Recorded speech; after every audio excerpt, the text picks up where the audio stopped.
প্রিয় বন্ধুরা, সকলে কেমন আছেন? আজকে আমি আপনাদেরকে একজন সুন্দরী নারী এবং একটি অবলা বানরের সাথে কি হয়েছিল যা দেখে এলাকার সমস্ত লোকেরা তওবা করতে বাধ্য হয়েছিল এবং তারা সকলে মিলে এমন একটা সিদ্ধান্ত নিতে বাধ্য হলো যা শুনে আপনি অবাক হয়ে যাবেন। তাই সকলের কাছে একটা অনুরোধ, ভিডিওটি শেষ পর্যন্ত দেখুন এবং ভিডিওটি ভালো লাগলে একটি লাইক করে দিন। আর যদি আপনি চ্যানেলের নতুন দর্শক হয়ে থাকেন তাহলে চ্যানেলটিকে সাবস্ক্রাইব করুন। আর যা সাবস্ক্রাইব করে ফেলেছেন তাদেরকে অসংখ্য ধন্যবাদ। তাই চলুন আসল ঘটনা বলা যাক। প্রিয় বন্ধুরা, কোনো এক এলাকায় এক বিধবা নারী বসবাস করতেন এবং তার স্বামী অনেক আগেই মারা গিয়েছিল। এই মহিলার একটি মেয়েও ছিল। তার বিয়ে নিয়ে সব সময় খুব চিন্তা করত এবং এই মহিলার ইনকামের কোনো রাস্তা ছিল না। এই মহিলার মেয়েটি খুব সুন্দর ছিল। তার বিবাহের অনেক প্রস্তাব আসতো কিন্তু বিবাহ হতো না। একটাই কারণ, তার কাছে কোনো অর্থ সম্পদ ছিল না যার দ্বারা সে যৌতুক দেবে। তাই সকলে বিবাহ ফিরিয়ে দিত, এমনকি মহিলার আত্মীয় স্বজন ও বিবাহ ফিরিয়ে দিত। কারণ এই সমাজের যারা গরিব অসহায় তাদের প্রতি কেউ খেয়াল রাখে না, তাদেরকে কেউ ভালোবাসে না। এই মেয়েটি দেখতে খুব সুন্দর যে একবার তার দিকে তাকাবে আসলে সে পাগল হয়ে যাবে। এবং এই মেয়েটি যখন কোরআন তেলাওয়াত করত তখন কেমন যেন তার মুখ থেকে ফুলে পাপড়ি বের হতো। ওই এলাকায় একটি লোক বসবাস করত যে নাকি অনেক বড় সম্পদের মালিক ছিল এবং খুব দয়ালু ছিল। তিনি জানতে পারলেন যে এই মহিলার একটি মেয়ে আছে, খুব সুন্দর, কিন্তু বিবাহ দিতে পারছে না শুধু টাকা পয়সার অভাবে। এই ধনী ব্যক্তি ওই মহিলার কাছে তার মেয়েকে বিবাহ করার প্রস্তাব দিলেন এবং বললেন তাদের কাছ থেকে কোনো যৌতুক নেবে না। এই প্রস্তাবে মহিলা রাজি হয়ে গেলেন এবং 2টি কাপড় দিয়ে তার মেয়েকে ধনী লোকটির কাছে বিবাহ দিয়ে দিলেন। কিছুদিন পরে ওই মহিলাটি মারা গেল এবং ধনী লোকটির আপন বলতে কেউ ছিল না, একমাত্র তার স্ত্রী ছিল। তারা দুজন অনেক বছর সংসার করার পরেও কোনো সন্তানাদি হচ্ছে না। এর কারণে এই ধনী লোকটি সবসময় চিন্তাগ্রস্ত থাকতো এবং অসুস্থ থাকতো এবং তার স্ত্রীও কোনো সন্তান না হওয়ার কারণে খুব চিন্তিত থাকতো। কিছুদিন পরে ওই ধনী লোকটি মারা গেল এবং শুধু তার স্ত্রী একা রয়ে গেল এবং তার আপন বলতে কেউ ছিল না। কিন্তু তিনি ছিলেন খুব দিনদার পরহেজগার মেয়ে, সবসময় পর্দা করতেন, কোরআন তেলাওয়াত করতেন, আল্লাহ তাআলার ইবাদত বন্দেগী করতেন। আর তার স্বামী সেও এলাকার মধ্যে একজন সর্দার ছিলেন এবং খুব দিনদার পরহেজগার বান্দা ছিলেন। সকলে তাকে ভালো জানতো। সে বেঁচে থাকতে তার কোনো বদনাম ছিল না। তাই অনেক দূর দূরান্ত থেকে অনেক লোকজন এই মেয়ে লোকটির কাছে আসতো, তার কাছে দোয়া নিতে আসতো, এই বলে যে সে যেমন পরহেজগার তার স্বামীও ছিল সেরকম খুব পরহেজগার। তাই সকলে তাদেরকে খুব ভালো জানতো। তাই সকলে এই মেয়েটির নিকট দোয়া নিতে আসতো, বিভিন্ন সাহায্যের জন্য আসতো। এই মেয়েটির স্বামী যখন বেঁচে ছিল তখন এই মেয়েটির নামে কেউ কখনো খারাপ মন্তব্য করেনি এবং কেউ তাকে দোষারোপ করেনি, কেননা সে খুব ভালো মানুষ ছিল আর সে ছিল খুব সুন্দরী এবং বয়সও ছিল কম এবং পরহেজগার লোক। দুর্ভাগ্যবশত তার কোনো সন্তানাদি ছিল না এবং তার পিতামাতাও ছিল না, তার মাথার উপরে কোনো ছায়াও ছিল না। তাই তার মাঝে মাঝে ভয় হচ্ছিল। সে একা একা ঘরে থাকতো, পর্দা প্রসিদারে থাকতো, আল্লাহ তাআলার ইবাদত বন্দেগী করত। কিন্তু তার এই ভয় হতো যে কোন মানুষ হেনস্থা করতে পারে, মানুষ তাকে খারাপ নজরে দেখতে পারে, বিভিন্ন রকমের বিপদের সম্মুখীন হতে পারে। তবে সে আল্লাহ তাআলার প্রতি পরিপূর্ণ আস্থা রাখত। আল্লাহ তাআলা নিজেই তাকে হেফাজত করবেন। তার পরিবারে এখন কেহই নেই, শুধু সে একা। তাই তার অতি প্রয়োজনে রিজিকের সন্ধানে বাহিরে বের হতে হতো, কিন্তু তিনি খুব সাবধানে বের হতেন। আল্লাহ তাআলার প্রতি আস্থা রেখে ঘর থেকে বের হতেন, যেহেতু তার নিরুপায় হয়ে বের হতে হতো।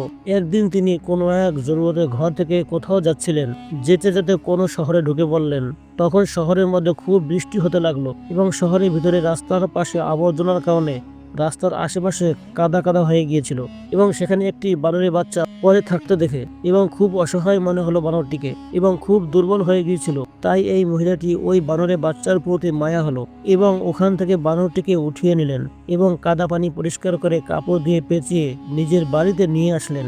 এবং বানরটির শরীরে অনেক ক্ষত ছিল এবং অনেক রক্ত বের হতেছিল। তিনি পরিষ্কার করে শরীরে মলম লাগিয়ে দিলেন, খাবার দাবার খাইয়ে দিলেন।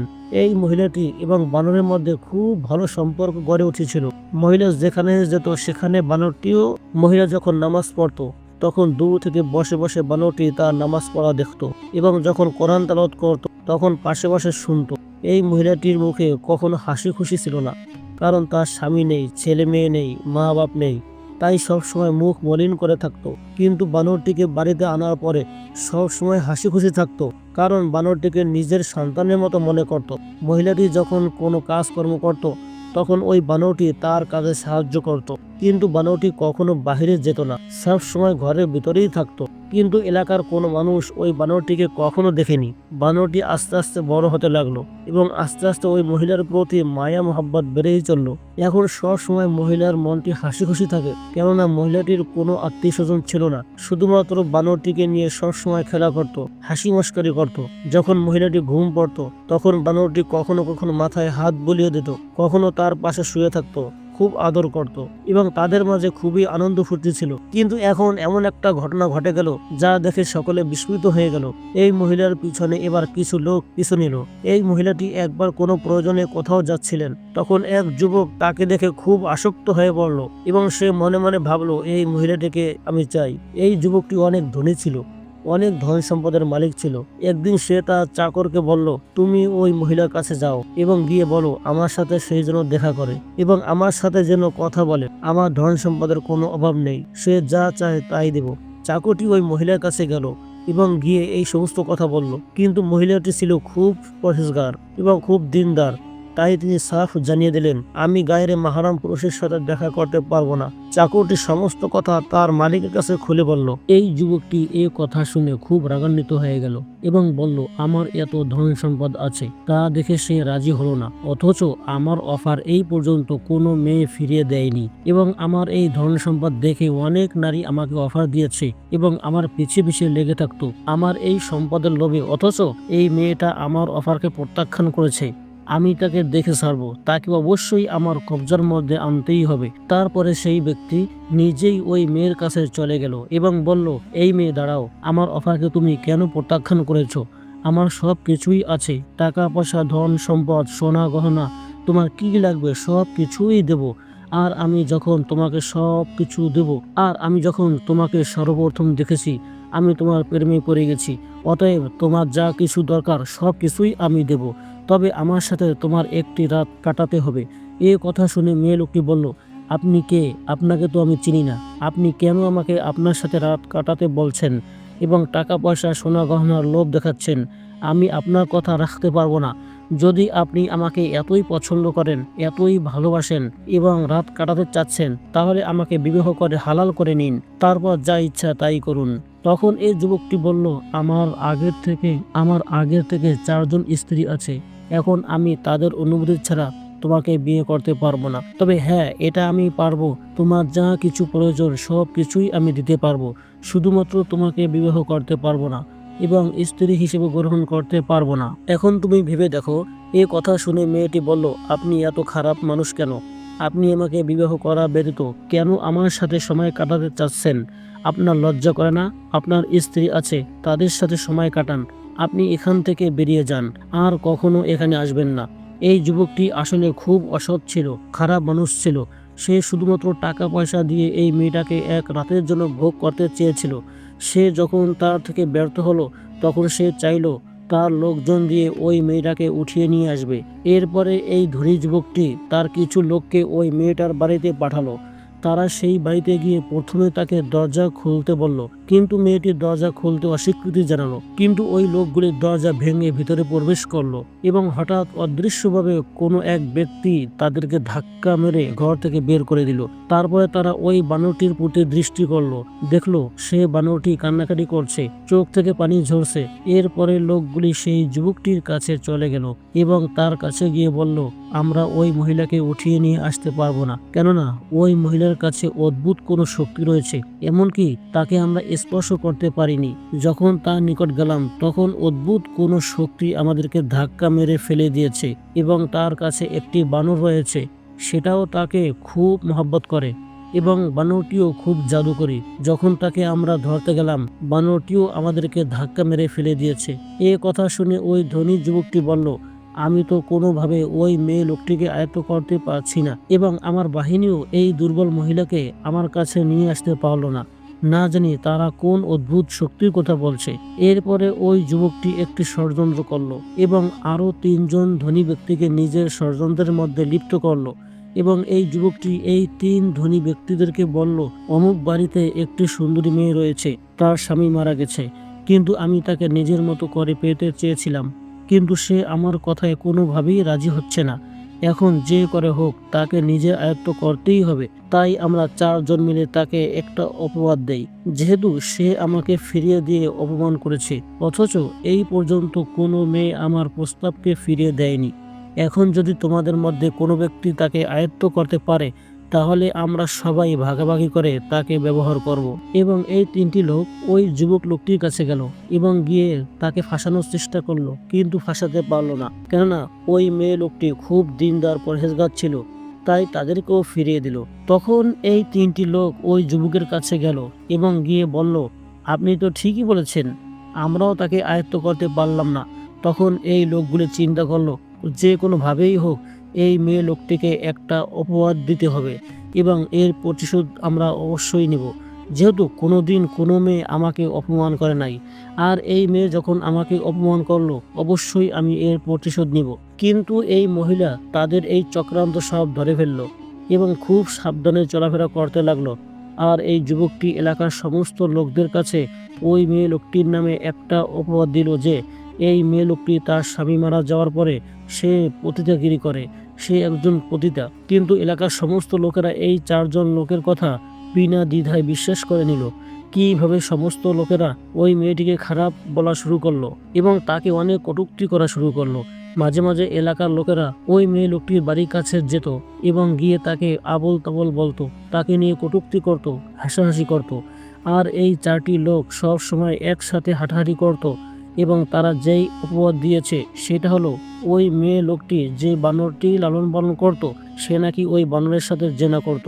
এই কথা শুনে এলাকার সমস্ত লোকেরা ওই মেয়ে লোকটিকে সিসি করত এবং বলতো, এই মেয়ে লোকটি এত খারাপ এটা আমরা আগে কখনো বুঝিনি, তাই তো আমরা বুঝতে পারি না যে সে কেন বিবাহ করে না। এর জন্যই তো বিবাহ না করে সে বানরটিকে নিজের কাছে রেখেছে এবং তার সাথে জেনা করে। যে মেয়েটি এত ভালো ছিল, দিনদার পরহেজগার বান্দা ছিল, অথচ আজকে এই মেয়ে লোকটিকে মানুষে ঘৃণা করে, ঢিল ছুঁড়ে মারে এবং তারা তাকে খুব টিটকারি করে, গালমন্দ করে। এই সমস্ত অপবাদ শুনে মেয়ে লোকটি চিন্তায় ভারাক্রান্ত হয়ে গেলেন এবং ঘর থেকে বের হওয়া কমিয়ে দিলেন।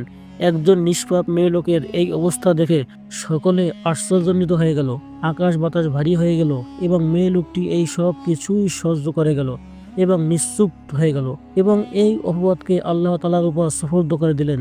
এই মেয়ে লোকটি সহ্য করতে করতে একদিন ধৈর্যের বাঁধ ভেঙে গেল এবং তিনি রাতে উঠে নামাজ পড়ে আল্লাহ তাআলার দরবারে হাত উঠাতেন এবং বললেন, হে আল্লাহ, আমি কি অপরাধ করেছি, কি ভুল করেছি যার কারণে আজকে আমি এত শাস্তি পেতেছি, আমাকে তুমি ক্ষমা করে দাও। হে আল্লাহ, তোমার সৃষ্টি এই বানরের বাচ্চাটি খুব অসহায় অবস্থায় পড়েছিল, আমি তাকে দয়া করে বাড়িতে নিয়ে আসলাম, তাকে খাইয়ে দিতাম, তাকে গোসল করে দিতাম এবং তাকে খুব মহব্বত করে লালন পালন করতাম, আমার নিজের বাচ্চার মতো মনে করতাম। আর বানরের বাচ্চাটিও আমাকে খুব মহব্বত করত। অথচ এই সমস্ত মানুষেরা আমার নামে অপবাদ দিয়েছে যে আমি নাকি এই বানরটির সাথে জেনা করিয়েছি। হে আল্লাহ, তুমি এমন এক ব্যক্তিকে পাঠাও যে নাকি এর সঠিক বিচার করতে পারবে এবং তুমি এমন কিছু লোকের ব্যবস্থা করে দাও যারা নাকি আমার পক্ষে সাক্ষী দিবে এবং এর বিচার করবে, যে বিচার করলে এলাকার মানুষ শুধু চোখে তাকিয়ে দেখবে এবং আফসোস করতে থাকবে। এইভাবে তিনি সারা রাত ইবাদত বন্দেগীতে কাটিয়ে দিলেন এবং আল্লাহর কাছে দোয়া করতে লাগলেন। তার পাশে বসে অবলা বানরটিও আল্লাহ তাআলার দরবারে হাত উঠিয়ে দোয়া করতে লাগলো এবং আল্লাহ তাআলা তাদের প্রতি রহমতের দৃষ্টি দিলেন। এদিকে সেই 4 ধনী ব্যক্তি থেকে একজন বলল, ওই এলাকার মধ্যে অমুক এক কাজী রয়েছে যে নাকি সঠিক বিচার করে, আমরা তার কাছে যাব এবং তার কাছে এই মহিলার বিরুদ্ধে অভিযোগ দেব যাতে তিনি আমাদের পক্ষে রায় দেন এবং ওই মহিলাকে এই এলাকার থেকে বিতাড়িত করে দেন। তাই অন্য 3 জন লোকও তার কথায় একমত হয়ে বলল, হ্যাঁ, তার কাছে অভিযোগ দিলে আমরা সঠিক বিচার পাব। এরপরে এই লোকগুলি মহিলাকে সাথে নিয়ে কাজীর দরবারে গেল এবং গিয়ে বলল, হুজুর, এই মেয়ে লোকটি এলাকার যুবক ছেলেদের সাথে অবৈধ কাজ করে এবং সে পতিতা খুলে বসেছে, এমনকি একটা অবলা প্রাণী বানরের সাথেও সে জেনা করছে এবং সে বানরটিকে নিজের বাসায় রেখে দিয়েছে এবং সদা সর্বদা এই বানরের সাথে জেনা করে। অতএব যেন এই মহিলাকে গ্রাম থেকে তাড়িয়ে দেওয়া হয় অথবা তাকে এমন শাস্তি দেওয়া হয় যেন সে এই গ্রামে আর ঢুকতে না পারে। এই মেয়ে লোকটির একমাত্র শাস্তি হচ্ছে পাথর নিক্ষেপ করে মেরে ফেলা অথবা গ্রাম থেকে তাড়িয়ে দেওয়া, কেননা এই মেয়েটির কারণে আমাদের গ্রামের মেয়েদের উপর বদনাম হচ্ছে। যদি আমরা এখন এর ফয়সালা না করি তাহলে আমাদের গ্রাম ধ্বংস হয়ে যাবে এবং সমস্ত ছেলেমেয়েরা খারাপ হয়ে যাবে, ধ্বংস হয়ে যাবে। তখন সেই এলাকার কাজী বলল, তোমরা যে অভিযোগ করছো এটা তোমরা মিথ্যা বলছো। আমি সেই মহিলার সাথে দেখা করতে চাই। এরপরে তিনি তার এক পিয়নকে বললেন মহিলাকে তার দরবারে নিয়ে আসার জন্য। এরপরে ওই পিয়ন মহিলার বাড়িতে গেলেন এবং গিয়ে বললেন কাজী সাহেব আপনাকে তার দরবারে যেতে বলছে। তাকে সবাই মান্য করে, অতএব আপনারও তার কথা মানতে হবে। আপনি এখনই আমার সাথে চলুন, কাজী সাহেব এর একটা সঠিক ফয়সালা করে দিবেন। ওই মহিলা পিয়নের সাথে কাজীর দরবারে চলে গেলেন। কাজী সাহেব ওই মহিলাকে জিজ্ঞেস করলেন তুমি কি এই বানরের সাথে খারাপ কাজ করেছো? তখন ওই মহিলা খুব কান্নাকাটি করছে এবং চোখ থেকে পানি ঝরছে। এরপর বলল কাজী সাহেব আমিও আল্লাহ তাআলার একজন বান্দা, তিনি আমাকে সৃষ্টি করেছেন, আমি তারই গোলাম, তার গোলামি করার জন্য। অতএব আমি আমার ঘরে বসে সদা সর্বদা আল্লাহর ইবাদত বন্দেগী করি। আমার স্বামী মারা যাওয়ার পরে আমি বাহিরে কোথাও যাই না, একান্ত প্রয়োজন ছাড়া। এছাড়া বাকি সময়টুকু আমি আল্লাহর জন্যই কাটাই এবং যখন ঘর থেকে বের হই তখন পর্দা পুশিদের সাথে বের হই। এরপরে কাজী সাহেব সেই চারজন ধনী লোকের মধ্য থেকে একজনকে ডাকলেন এবং তাকে বললেন তুমি যে বলেছো ওই মেয়ে লোকটি বানরের সাথে জেনা করছে, তাহলে অবশ্যই তুমি সেই বানরটিকে দেখেছো? তখন সে বলল হ্যাঁ আমি অবশ্যই দেখেছি। কাজী সাহেব বলল তাহলে সেই বানরটির রং কি? তখন লোকটি বলল বানরটির রং ছিল কালো। তখন কাজী সাহেব বললেন আচ্ছা ঠিক আছে, তুমি এখন আসতে পারো। এরপরে কাজী সাহেব দ্বিতীয় জনকেও ডাকলেন এবং তাকেও আগের লোকটির মতো প্রশ্ন করলেন। তখন লোকটি বলল সেই বানরটির রং ছিল লাল। এরপর কাজী সাহেব বললেন তুমি এখন আসতে পারো। এরপরে তৃতীয় ব্যক্তিকে ডাকলেন এবং তাকেও বানরের রং সম্পর্কে একই প্রশ্ন করলেন। তখন সে বলল বানরটির রং ছিল বাদামি রঙের। পরে কাজী সাহেব চতুর্থ ব্যক্তিকে ডাকলেন এবং তাকেও বানরের কি রং ছিল সে বলল বানরটির রং ছিল সাদা। তারপরে কাজী সাহেব ওই মহিলাটিকে দরবারে আসতে বললেন এবং তার সাথে বানরটিকে নিয়ে আসতে বললেন।